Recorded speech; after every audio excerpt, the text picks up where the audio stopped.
What up, Long Beach? Welcome back to GazetteSports.com and the Press Telegram. It's Mike. And JJ, and this highlight video is brought to you by the fine folks at Naples Rib Company. The Long Beach Poly girls soccer team fresh off their second Moore League title in 3 years, but they're not looking for Moore League success right now, JJ. They're looking for that CIF action. Well, they're going to have to take on the Huskies out of Corona Centennial, a solid team that scored against Milliken earlier this year. But they're not tight. They're very loose to the extent that they just hit the nay-nay right before the game starts, and a big crowd on hand for a big game as the Jackrabbits obviously trying to make some waves here in the postseason. And from the opening whistle, about that action, boss. Is there an echo in here? I don't know what you're talking about.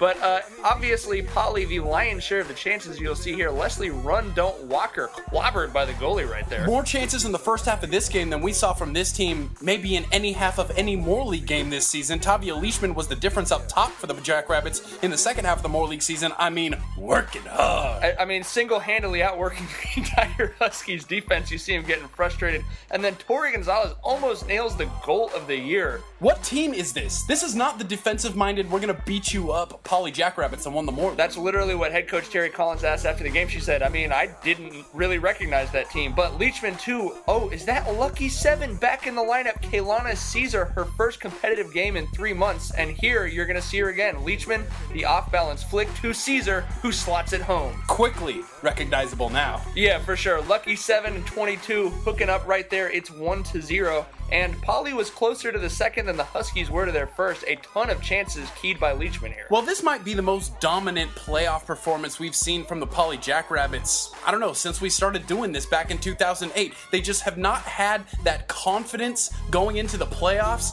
and this year they seem to. Maybe it's the naivety of this young team. We've said it, they're too young to really know any better, and headed out here, the freshman Sarah Bilster, another firecracker. The Jackrabbits not only almost getting that insurance goal, but almost getting it in style. Almost knocked the goal off its moorings right there. Tori Gonzalez, the sophomore, out there showing the cross-country lineage of her sister Jessica as she runs it all the way down herself. You can see, I mean, she's working hard, as JJ mentioned. Everybody is if you're wearing green and gold today. So, spoiler alert, look at where the ball is. This is going to turn into a Poly goal. I don't believe you.